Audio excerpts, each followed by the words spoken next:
Laura Emerson is an associate professor in the Department of English and a director of the Intermedia Arts Writing and Performance program at the University of Colorado at Boulder.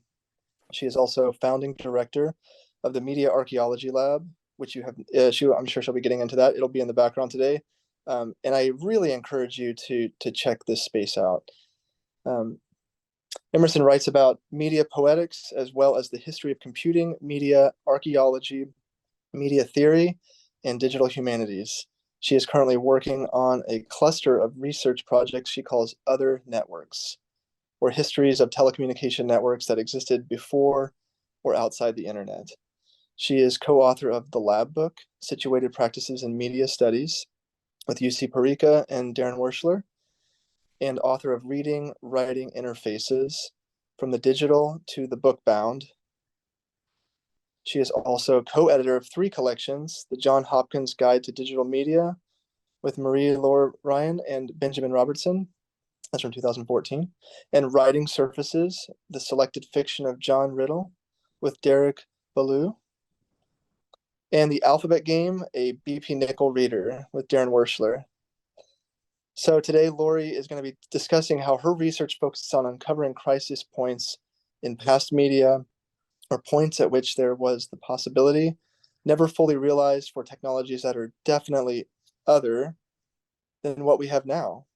Beginning with a brief overview of the Media Archaeology Lab and some other oddities in its collection, she will move to discuss the cluster of projects she's currently worked on called Other Networks, an excavation of the rarely discussed underlying workings of networks that preceded and or that currently exist outside the internet. So I'm going to leave it there for now. I'm going to let Laurie take over. I'm really excited to hear what she has to say. So thanks everybody for joining us today. Thanks for that wonderful introduction, Cecil. And thank you all so much for taking time out of your day to come hear me talk. I'll do my best to be animated. So I'm just going to get right into it. I found that certain questions have the power to suddenly reveal the fascinating abundance of things that surround us every day, whether technological or infrastructural, and that are normally not visible to us because they've become overly familiarized or naturalized. The question I used to ask myself was, what are the stories we tell ourselves about everyday technologies, especially those we don't understand?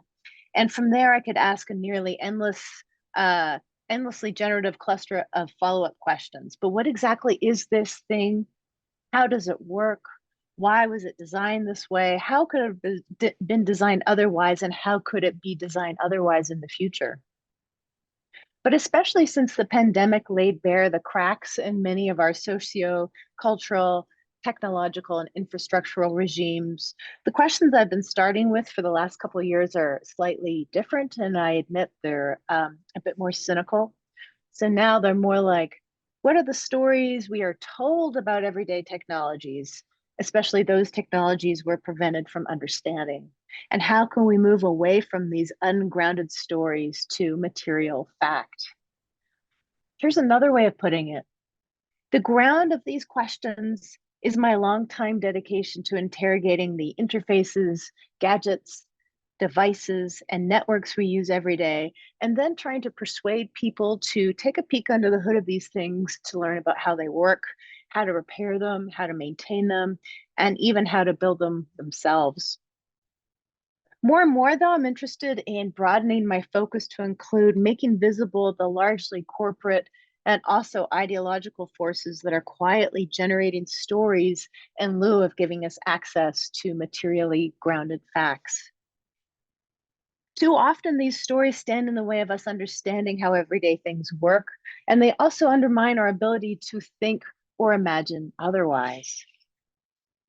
As you know, stories don't need to correspond to facts or hard material realities, which is why in stories about technology, things just work, in the words of Apple. Can everyone see this picture of the cover of The Economist? Excellent. Worse yet, things often just work as if by magic. And it's implied The magic only works if you don't try to peek behind the stage or peer too deeply into the hat that just produced a rabbit. Peeling back the layers of story to get at the underlying material facts is not just an exercise in knowledge for its own sake. It's really about creating and maintaining a sense of self-determination when it comes to access to knowledge and the platforms we use to access and then share that knowledge. So let me give a quick example of what I mean and why all of this is, I think, relevant for the moment that we're living through right now. For about the last 15 years or so, Twitter has been one of the most important online platforms for knowledge sharing and community building. The platform has been instrumental in building all kinds of communities and safe spaces all over the world. It's been used in service of profound social change, protest, and activism. And just in terms of academia, it's spawned tons of projects, it's launched books, and it's launched careers, probably including my own. That said, while for some years, a small handful of intrepid scholars did try to understand better how Twitter was collecting data, how its algorithm worked, and what its content moderation policies were, there have always been hard limits to what we will ever have access to. As with any corporately owned platform, Twitter is opaque. Like a convincing magic trick, our data goes in and comes out, but we never really know what exactly the platform does with it. And while we've known this for a long time, I don't think we fully appreciated how dangerous this lack of access was until Musk purchased Twitter in October of last year, and then went on to single-handedly destroy the platform in just a few months as he began the process that continues today of him creating or changing platform policies overnight and often by whim, suspending accounts of credible, well-established journalists, and just generally welcoming back the fascist, racist, sexist, and generally reactionary segments of the population. If Musk has given us anything at all, it's that it's now crystal clear the true cost of a platform just working as if by magic. It's also been revealing to watch Twitter users migrate to Mastodon, a nonprofit, decentralized online platform that has no ads, no algorithm, and it's very inconsistently indexed by Google if it's indexed at all. It runs on free and open software that's available for people to individually or cooperatively host their own social networking server. Each person who joins Mastodon joins one of these servers called instances. And each instance is also connected to any other instance on Mastodon. So what makes Mastodon a genuine alternative to Twitter is that rather than operating like a magic hat imbued with mysterious qualities, and rather than forcing users to accept often unacceptable terms of service, Mastodon is utterly transparent about how it works. Technically and culturally, the platform always seems to default to asking for user consent. Still, despite all these positive attributes, for many, migrating to Mastodon has been an uncomfortable experience, as I think very few of us are used to having any access to the material reality of the networks our everyday lives depend on. Its interface is also just not as smooth and slick as Twitter's, even though we also understand, I think, the cost of smooth and slick. So nearly all of my research and my teaching involves devising ways to reduce the discomfort of platforms and tools that aren't opaque, aren't trying to appear magical or mysterious. And I even try to make this alternate trajectory toward transparency appealing. Instead of taking on the approach of straightforward explanation, as some have done beautifully, my approach has been to say, for example, okay, we think we know what the internet is, but is this the best internet? What about the alternative network protocols that existed in the 70s and that would have produced a completely different internet? What about all those other networks, some of them social networks that preceded the internet? In other words, my goal is to get at these normally invisible, naturalized, closed, opaque, seemingly magical contemporary technologies by digging up past alternatives, often drawing from work that artists have done, which in turn defamiliarize the present and helps us reimagine the future. So this is an example of an artist's work pretty early on. This is an artist called Constant Dull Art, and the piece is called The Revolving Internet from 2010. And if you can find this piece online, it will give you a beautiful animation of Google crumbling before your very eyes. Since 2009, the place that I've used to ask these questions about overlooked pieces of technology, and that I've used to stage excavations, and that I've also used to nurture a communal sense of self-determination, has been the Media Archaeology Lab. At first glance, the MAL looks like a quirky kind of cabinet of curiosities dedicated to the history of technology from the later 19th century through the early 2000s. But the fact that everything in the MAL works and is meant to be turned on, played with, experimented with, and even opened up, I think really fundamentally transforms it into a physically and intellectually open, accessible space where anyone can come and do any combination of these four things, generally speaking. So 1, learn technical know-how. 2, learn skills for self-learning. 3, undertake creative experiments and interventions with technology across any number of historical periods and geographical locales. 4, learn about how the history of technology is constructed and how to question the idea, I would even say the ideology, of technological progress. So all 4 of these activities are in service of moving from stories about, say, computers to the material facts of their construction, design, and functioning. So for example, the front room of the lab, this is what you're looking at here, is mostly dedicated to desktops, luggables, portables, and laptops from 1971 to the late 90s. This is the opposite side of that same room. And on the second shelf there, you can see, well, maybe you can see that we're working on growing our collection of computers from outside of North America and the UK. So we have a really neat Apple clone from Sweden called the ABC80, I think. We have a hand-built computer from Eastern Europe. We have a computer from East Germany from 1986, and a few other interesting computers in there. So this room offers a lot of opportunities for visitors to see how things like computers were otherwise, could have been, and still could be otherwise. One of my favorite devices from this room, one that I like to demonstrate, is the Altair 8800B. This is from 1976. Contrary to what we're told by major computer manufacturers about the 3 to 5 year lifespans of contemporary digital devices, and even contrary to our own experience of inevitably being unable to download system updates for older devices, I'll just say older because they're not actually old, this 47-year-old Altair should not still work. But the moment we power it on, we see these red LED lights flash.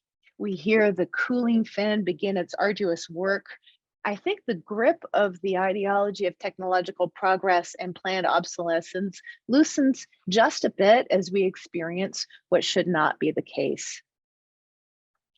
And then while we think about the limitations on this 8-bit computer's ability to compute anything with any degree of speed, power, and even reliability, hopefully we also can't help but to marvel at the fact that the spare circuits boards sitting next to the Altair in the lab suggest that it can and even has been opened up, altered, and repaired many times. Hopefully we're also marveling at the fact that this box with switches and no keyboard, no mouse or screen presents an alternative trajectory for computing that never came to pass, but that could still come to pass.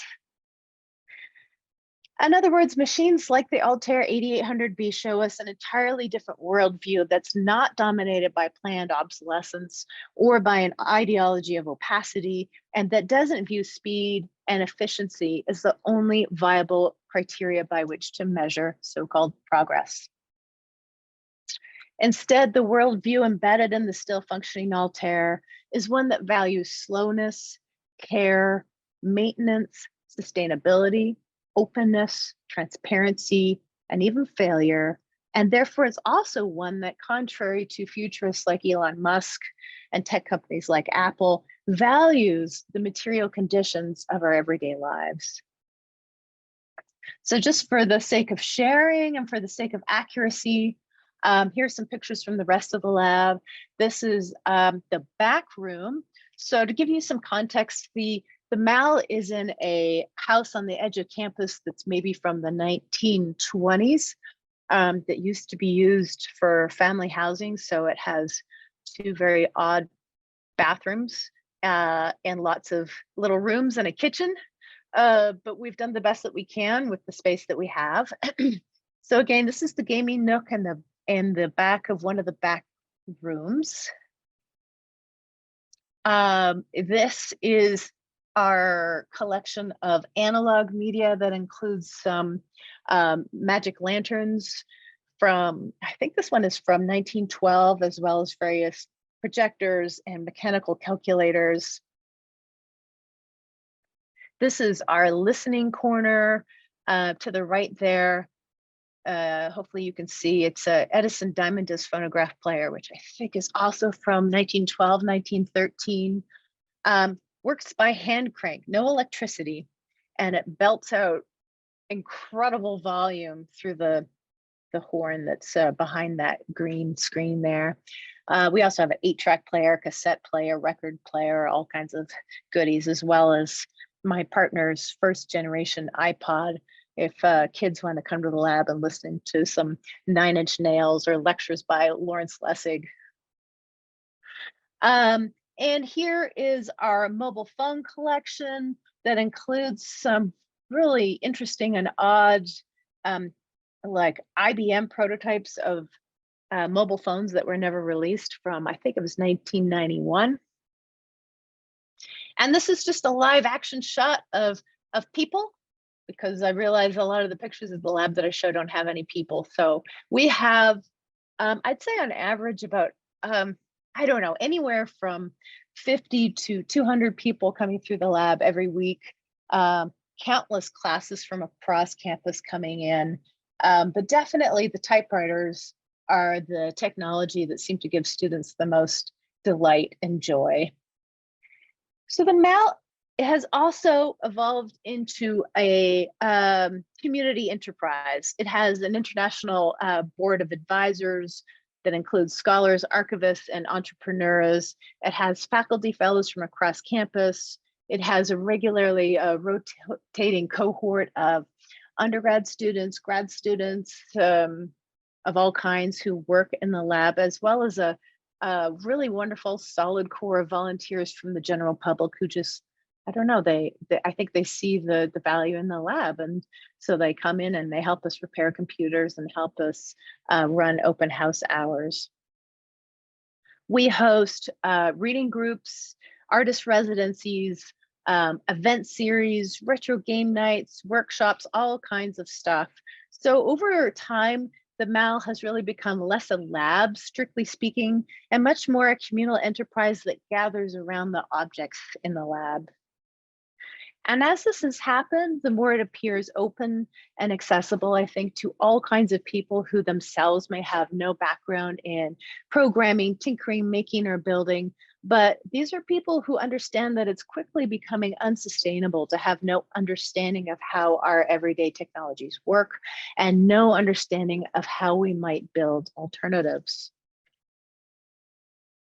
My first book, Reading, Writing Interfaces, came into being largely as I built the MAL, and I started to develop a curiosity for the wild range of user interfaces that used to exist, and that in some ways were more flexible, more variable, and more attuned to a wider range of users than the one standard interface we all use now.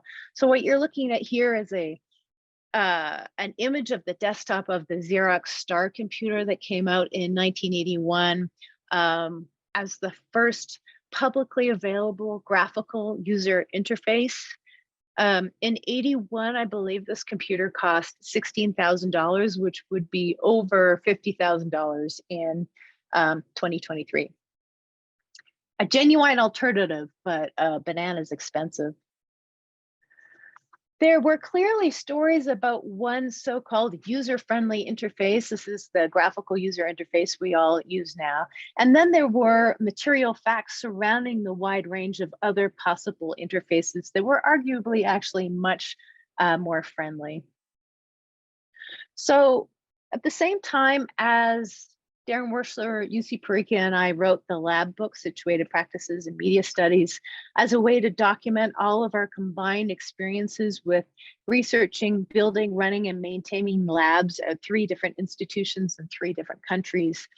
I started working on a cluster of book projects that's called Other Networks, more digging and more documenting along the lines of reading, writing interfaces. But this time, instead of interfaces, I started to look at networks. So Other Networks actually began in 2014. This is the same time that we started to write the lab book, when a very simple pin found its way to the mouth, and the pin says, "Ask me about internet." Shortly before this pin showed up at the lab, I had read Howard Rheingold's book, The Virtual Community, which is from 1993. And I was really interested by his very strange use of the word internet without the. It's just a noun floating free of its article. So in the following months, as I started researching the history of pre-internet networks, I noticed the absence of the before internet all over the place. Working my way through manuals on internet protocols, especially TCP/IP, I could see the ways in which this singular monolithic network now governing our waking lives had actually emerged from decades of heterogeneity that could have gone in any number of directions. And just tracking the evolution of the term internet turns out to be interestingly illustrative of this heterogeneity. Before being called the internet, it was referred to simply as internet, preceded by internetwork, which reminds us that the internet is not a network, but a proliferation of networks communicating with each other. And then the word internetworking also came along as a verb, emphasizing the work it takes to get these networks talking to each other. And also internetworking as an adjective describing the process of transferring packets of information to and from any kind of telecommunications network, not just the internet. So what were all these different networks that existed before the creation of TCP/IP and later the internet? What was possible on these networks that might not be possible on the internet of today? What sorts of communication spaces and communities did these networks make possible or impossible? Sociologist Karen Noor-Cetina reminds us that, in her words, a network is simply an arrangement of nodes tied together by relationships. And I think that her definition rightly suggests that the manner in which nodes are tied together could encompass any kind of technology or technique, including semaphore, Morse code, or say shortwave radio. But it also more obliquely suggests that the transmission medium matters. It shapes the relationships between nodes, and therefore it shapes the kinds of communication that can take place in and between these nodes.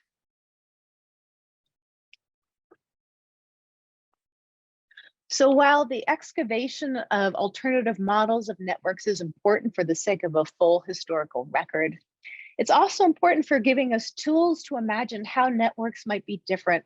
It allows us to ask what-if questions.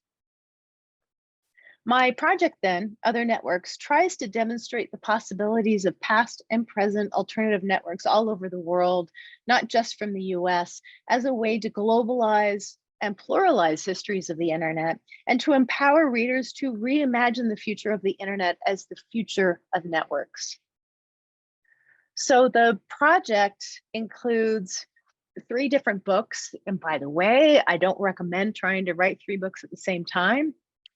Hard lesson to learn. These books have overlapping but slightly different aims. So the first book, it's a regular academic monograph called The Wire, and it's on the 1970s and 1980s Canadian time-sharing network that was called IPSANet.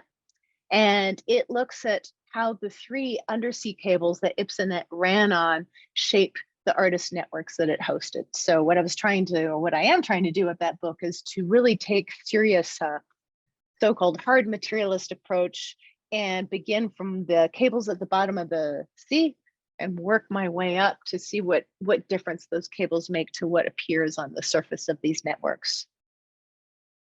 The other book that I'm working on is called Slow Networks, and it looks at 5 rarely discussed pre-internet telecommunications networks and artist experiments on these. And the one that I'm working on now, and maybe I'm like 75% done, it's a catalog of about 150 to 200 alternative networks from antiquity through the present moment. And this is called Other Networks, a source book and recipes. And this is going to be published by Anthology Editions, which is a kind of a coffee table book publisher out of New York.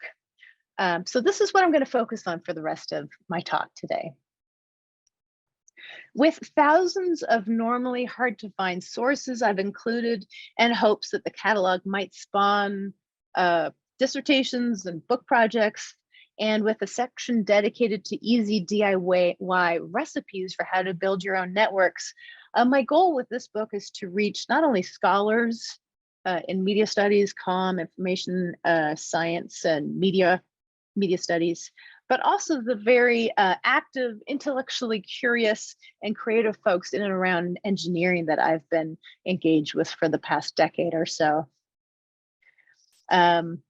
Publishing this kind of a book with Anthology Editions is also an important opportunity, I think, for more expansive creative expression that I'd normally be able to do with the university press.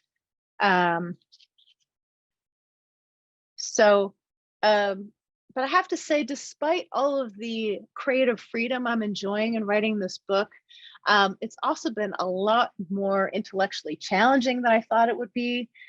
For starters, at times there's been too much potential material on alternative networks, given the definition of network that I settled on.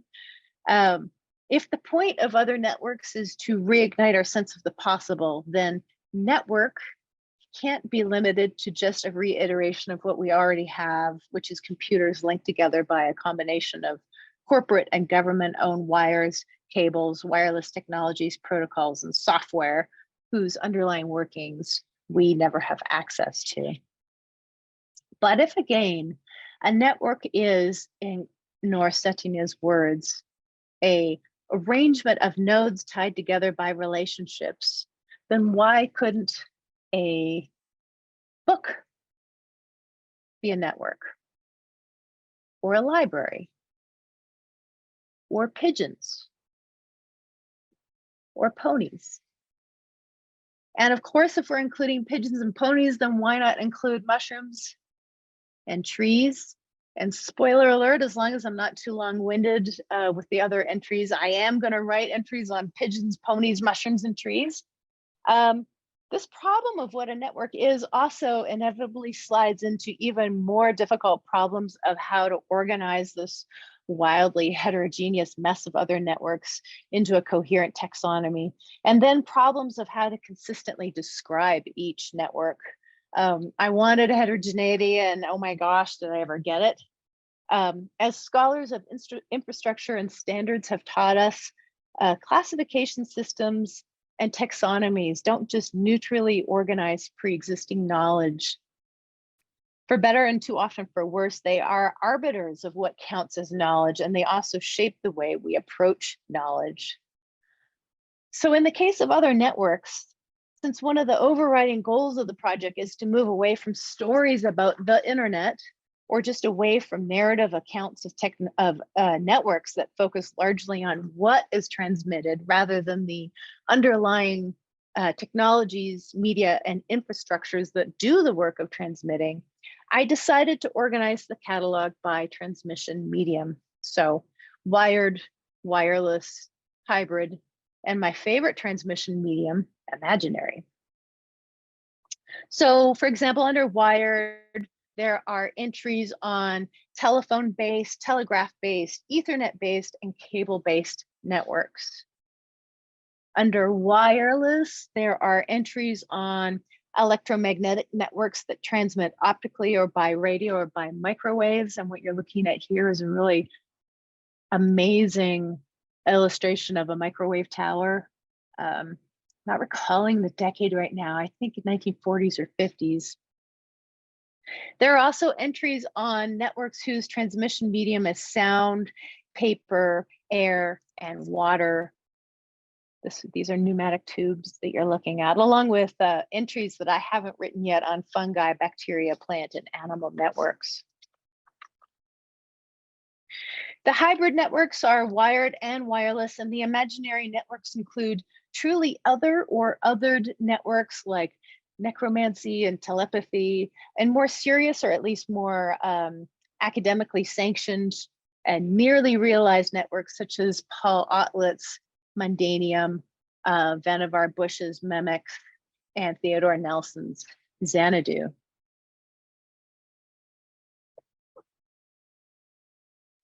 Other than learning to embrace the oddities created by my system, whereby the Pony Express becomes a type of wireless network, another challenge I've had to work through with this taxonomy is that with the scholarship that does exist about some of these networks, very little of it approaches a given network in terms of its underlying workings or transmission medium.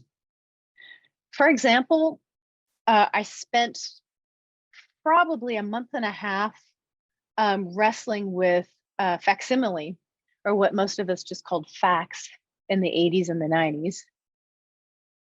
And while some of us in the Zoom room right now could probably share painful stories about our struggles with so-called fax machines, it turns out that, like the internet, fax is not the standard, easily recognizable monolithic technology that we usually think that it is.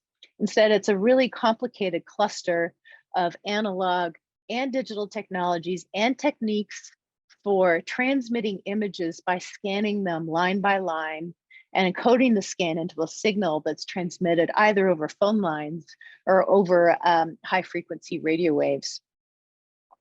Fax, therefore, can be either wireless or wired, but nearly all scholarly accounts on fax conflate wired fax with radio fax, even though the technologies and the techniques for each one are fundamentally different.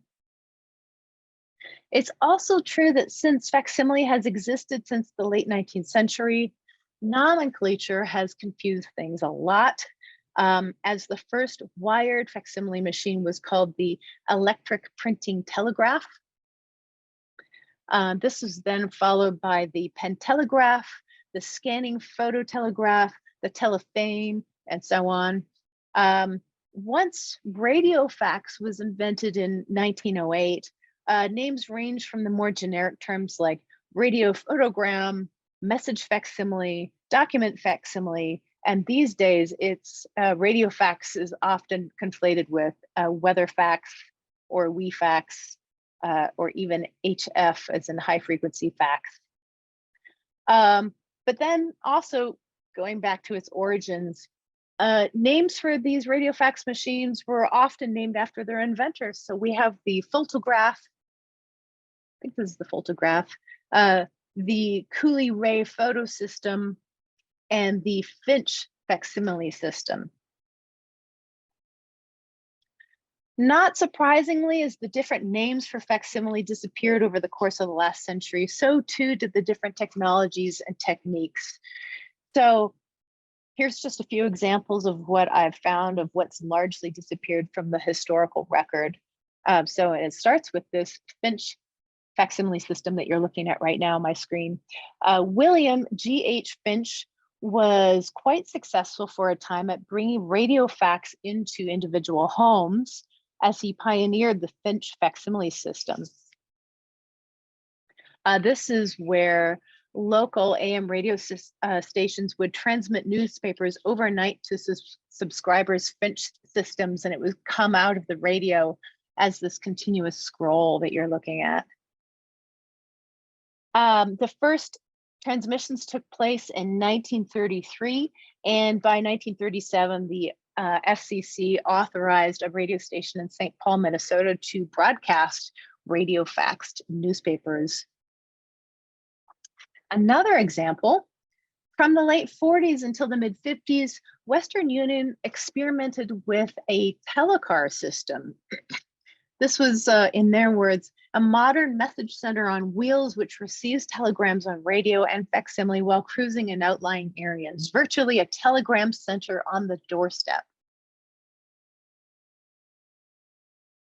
So these problems of nomenclature that I'm trying to walk you through also dovetail with the metadata scheme that I've come up with to describe each network. Each entry includes the date range the network existed, the name of the creator or the creators, the country of origin, the last known average speed, the basic equipment or materials needed if one wanted to replicate any one of these networks, a short description of the network, and an account of artists' experiments on or with the network, along with a list of sources. But for starters, as you might guess, it's very difficult, often impossible, to establish a consistent name for some of these other networks. And so it's also very difficult to establish a date of creation. For example, you might think it's easy enough to say when the first wireless radio transmission was. Nearly everyone would say, well, it's Marconi and it was 1895. But what distance counts as a networked transmission? Can we say that a successful transmission of communication over radio waves from across a room counts? And what about radio telegraphy? Can we say the first radio transmission was electrical impulses, or does it have to be voice or music? If it's the former, then 1895 is the first date, works fine. But if it's the latter, then it's actually 1906, and it's probably the Canadian Richard Fessenden. And of course, you can imagine the problems involved in trying to establish the last known average speed of radio fax, let alone the last known average speed of a library or a carrier pigeon. So another really fascinating and surprising challenge in writing this catalog has been the strange lack of reliable sources on all but the most recognizable and well-known networks. I'm still flabbergasted by the fact that there are no media studies accounts of slow scan TV. What you're looking at here is the images that were transmitted from Neil Armstrong's Walk on the Moon, which were using slow scan TV. So it's not as if it was an obscure, lesser known technology. I mean, the technology is responsible for some pretty significant global changes in how we see ourselves. As the cost of slow scan TV went down in the 70s, excitement around this technology was so high that from 1978 to the early 80s, the US Library of Congress experimented with using slow scan TV to facilitate interlibrary loan, as well as communications between federal libraries. There were even experiments done across the country with distance education using slow scan TV. So again, the lack of scholarly accounts of technologies like these is really surprising. I've also been surprised by the number of times that I thought I found a reliable source for who created a network, when they did it and how they did it, only to discover that the source, which is, it's often a book published by a university press, had simply replicated material on Wikipedia. And then you go to Wikipedia, you find that the information cited there is basically hearsay reported on someone's personal, often defunct website. So I have known, like all of you, I'm sure here know, how history is fraught with problems of power and authority, but it's really been something to experience this firsthand and have the opportunity to rewrite some history myself, or at least lay the groundwork for others to write and rewrite history.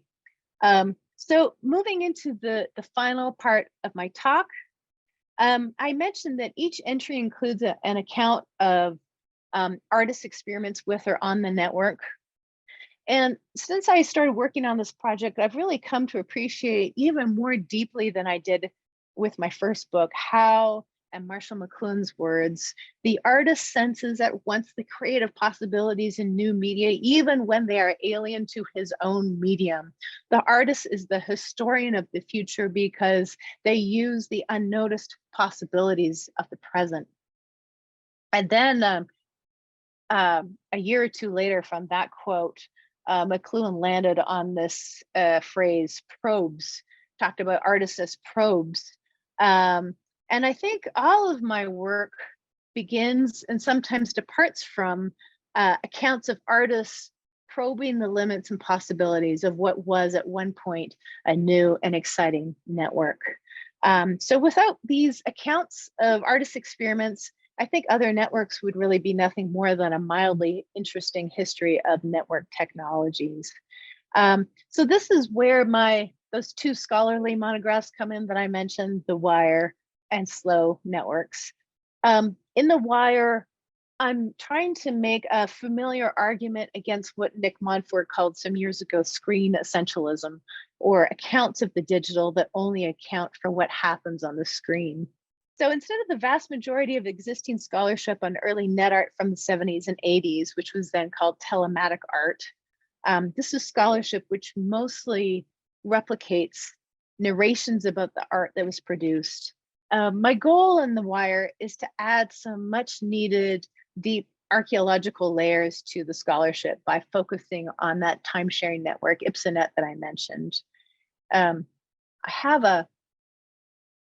So one of the many odd things about this project is that, well, it was an extremely important network, not just for Canada, but it was important globally, especially for anyone engaged in telematic art in the 1970s and the 1980s. But its archives landed in the garage of an ex-employee, and that employee eventually found a professor of computer science at York University in Toronto, who now has all that remains of the archives of this very important network. Anyway, in those archives are some really incredible maps of what constituted this network, and you can see how modest that network was in 1976. So the analysis in The Wire moves down through layers of software, hardware, wires, radio waves, and undersea cables to get at how exactly the people using IPSANet produce particular works of telematic art in those particular ways. So here's some very hard to find technical details that I found on one of the undersea cables. And here's what it looked like on the surface. This is a group of artists. I think this is taken in Vienna, creating one of the really interesting early telematic works of art. In Slow Networks, the other book, I'm not so much saying that we should all get off the internet and become Luddites, although that might be pretty nice, but instead I'm trying to open up the possibility of us imagining something altogether different, particularly something that rejects speed and efficiency and the rapid overdetermination of the future, and instead embraces the slow, methodical, transparent, and the community-minded. One of the chapters in this book is going to focus on community memory. This is my favorite image of community memory. This was a Berkeley-based network that was collectively created by 5 people in 1972, basically by connecting a handful of scavenged teletype terminals to a donated scientific data systems time-sharing computer. All of these terminals were installed in co-op supermarkets, record stores, and libraries from just from 1972 until 75. But they basically provided a computerized version of an analog bulletin board whose messages could be read for free, while posting cost something like 25 cents. Anyway, hopefully this is all giving you some insight into the range of ways that I'm trying to unbox or glass box. I haven't quite figured out the right term for this. Anything from a gadget to a network as a way to move away from stories about technologies and move more toward an understanding of their material underpinnings. All right, well, thank you everybody for your time and attention, and I'm looking forward to Q&A. Yes, hi Cheryl. Hi, thanks, that was a great talk. I really enjoyed it. And I was really struck by the idea that the natural world has networks, right? So like trees, networks of trees, which is something I've never thought about. And I wondered if, like, I don't even know how to say this. I wondered if there's like an ecology analogy, or take it and run with it. I'm just thinking ecology as a whole, or systems thinking as a whole. Oh yeah, yes. I think that's, you're definitely on to some part of my thinking that I haven't quite worked through. So I hope I'm on the right track here. Last summer I gave a talk on John Lilly and his work with dolphins. I don't know whether this is what, but I think he has a book called Ecology of Mind or something like that. He's working, thinking through especially the second order cybernetics people. And it gave me pause for sure when I was looking into how he was thinking about dolphin communication. And then I was starting to think, well, of course dolphins communicate. What is their network? Are they themselves networks? Is the water a network? And I think just at some point, especially when you're not dealing with humans, the boundaries of where the living creature begins and ends, and where the I don't know, the non-sentient part of the world begins and ends become very blurry, which makes me think that, oh, cat bombed, that the same may be true with humans. We're just not quite able to see it as clearly as we can with creatures like dolphins. That's great, thank you. So we have another question in the chat from Cecil. Why is comfort with usage so important? Could we talk more on non-visual oral histories as networks? Why do we crave speed, or do we crave speed? Okay, let me start with the first question. I like all of these questions. I mean, I don't know if this is what you're getting at, Cecil, but I think, especially with my background in experimental poetry, which is all about making people feel quite uncomfortable, like a lot of, oddly enough, what I work on now is deeply influenced by work that I did many years ago on the early 20th century avant-garde and experiments with sound poetry, and listening to people like Hugo Ball or Kurt Schwitter's create these completely, to our standards anyway, bizarre performances that in a way are using their bodies as media, playing with their vocal cords and their lips and their mouths instead of the representationality of language. And so they too were just as invested in discomfort as I think I am, because it's where discomfort is the thing that helps allow you to imagine alternatives.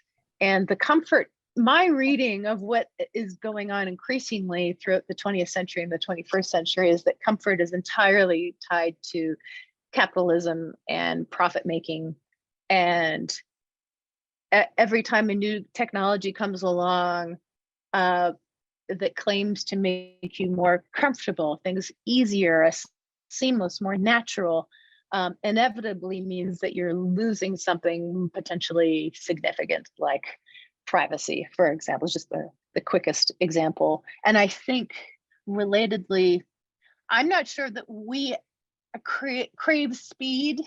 I think that we're increasingly put in a position where we just have to be fast and efficient all the time. And I think, honestly, we're coming up against our limits of our ability and our willingness and our desire to be focused on speed and efficiency all the time, which is where I think the Slow Networks project comes in. Yeah. Cecil, did you want to say something? Let's turn it off. Okay, is that working better? Yes. Okay, I don't know what that's about. Speaking of slow networks. So I guess for me, I'm thinking of this like us intending to slow down, and I'm wondering about how when you bring in, when students come in or visitors come into the MAL, for example, I posted this down below, but how do we get people to move beyond this idea of the novelty around nostalgia with these objects? I imagine a lot of people walk into the lab and they're super interested, they're curious, but there's just also this nostalgic aspect to it, right? It's before, maybe especially for younger people, right? They're like, oh my God, I've never seen these, these computers from the 90s or whatever. And for me, I think about this idea around seeing them as living entities, right? And I know this is something I thought about for a long time, but being with you and how you think about these things, it was like really like exploded that idea in my mind. And thinking about people like Wolfgang Ernst, for example, and how do we as educators transform our students' understanding of things beyond just sort of looking at it as the past, as novelty, as something to sort of tinker with, and thinking of it as this thing that is still in fact alive and has a life and a future of its own, and how we can participate in that. Yeah. It's all all great thoughts and questions. Guess I'm of two minds. So first of all, I think that there's a way that the nostalgia can actually be a really powerful motivator. I realized I was like raised on postmodernism in the 1980s and the 1990s that warned of nostalgia and tied it to fascism. Basically, it's a longing for homeland, but it's a longing for a homeland that never existed, which interestingly enough is sort of the way that nostalgia operates for young people in the lab. They're nostalgic for a time that they never lived through, a time that they think was slower and less full of distraction and stimulus. But I think that can be a great starting point to try to get them to use this longing for the past to motivate them to rethink about what could be possible in the future. And then I create these assignments where I sit them down in front of, say, a Commodore 64 or an Apple IIe or even the Altair computer, and I insist that they come up with something that computer does better than what a computer does today. And I'm not sure how much it breaks through the power of the current ideology around computing, but they will come up with things like, well, wow, I can actually open this computer up and I can repair it. I can swap parts in and out. I can understand how it works. Some of them will notice that there's way more functionality built into the interface of keyboards, for example, that makes usability much more visible and transparent than the way our devices work nowadays. Others will just marvel at these manuals that used to exist. I mean, nowadays, you buy a device or maybe a gaming platform, it doesn't come with instructions. Somehow you're just supposed to intuit how everything works. But all the computers in the lab come with these amazing manuals that walk the user through from the absolute basic of how do you turn this machine on to what is a window to what is double clicking and why would you want to do that? So anyway, Don't know if that answers your question, Cecil. No, it does, because I think it's an important thing where we get nostalgia is often thrown around as this sort of, it's like a slam, oh, don't be nostalgic about this or that. And so I think that is important. So I was curious how you're thinking about that now, especially as I've even been thinking about it now, even in entering into a world post-pandemic, we're sort of craving what was like, before even just 2020 at this point. Things have sped up so much in just the last couple of years, and so it just becomes increasingly problematic. And I agree. I'm just talking off the top of my head right at the second, but part of me thinks that the movement towards unionization is tied to us all reaching our limits with speed and efficiency, and our hopes that unionization can be the stick in the wheels. I hope so. Yeah.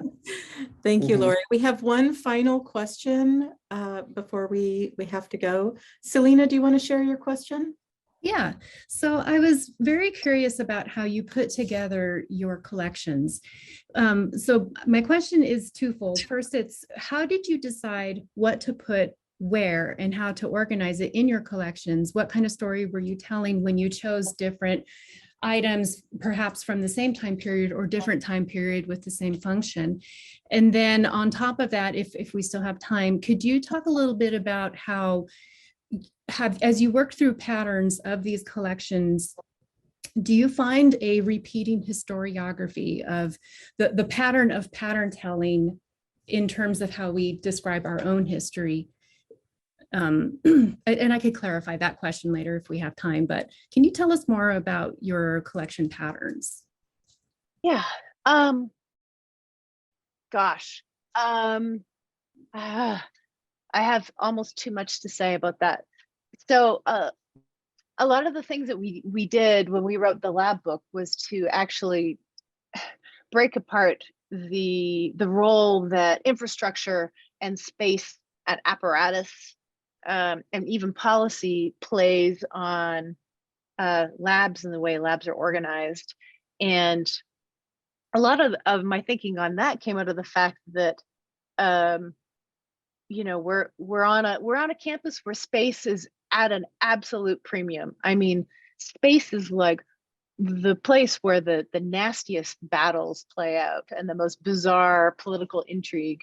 And so, even though the Mall has an international reputation, it's known around the world, has not changed the fact that the best space we've been able to come up with is this space in the bottom of an old house that's subject to flooding every time it rains. When the wind blows, the windows fly open. It's not secure.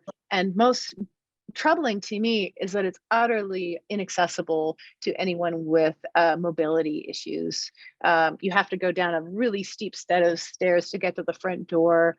And then it's a series of rooms that are connected by these winding, narrow hallways that can't accommodate wheelchairs. Anyway, my point with this is that I think I started the lab with abstract ideas of how I wanted to organize the collection and what might be ideal, or what might best embody my thinking at that time on media archaeology, for example. And very quickly, the space itself disabused me of any fancy ideas I had. So the way we organize the collection is largely determined by the space itself. Also, it tells stories, but in little bits and pieces, like this front room that you're looking at in my background picture. We decided to organize it not by chronology perfectly, but instead by chronology of manufacturer, because that told a particularly interesting story, and it was a story that was amenable to the space. So the computers that are behind me in this picture are all non-Apple machines. They tell a particular story. And then the shelf of computers up there were all the non-English based computers. We put them in conversation with the dominant computers below. So trying to create a sense of friction between those two narratives. And then on the opposite side of the room, tells a story of the development of Apple from its days, where it was more influenced probably by Steve Wozniak and, you know, Apple II, Apple III computers that could be opened up, fixed, repaired, and moving their way up to the Emacs and the iMacs that are interesting design, but ultimately hermetically sealed cubes.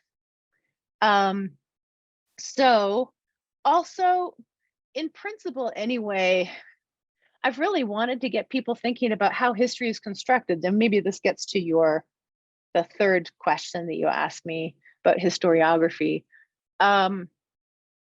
Something I talk about with undergrad students and grad students too, and even in my research, is just trying to point to the pervasiveness of certain stories about technological progress and how things are, you know, improving. And by giving people access to a space where they are free to rearrange computers to see, well, what happens to the story about the history of technology when I start mixing and matching. And so anyway, yeah, there's a degree of flexibility between what the story I want to tell, the story that the space insists that I tell, and also trying to open up possibilities for other people to tell alternative histories that maybe I haven't even thought of. That is awesome. I never thought about how you wouldn't have enough space to talk and investigate different types of historiography, depending on your target audience. So thank you. Thanks.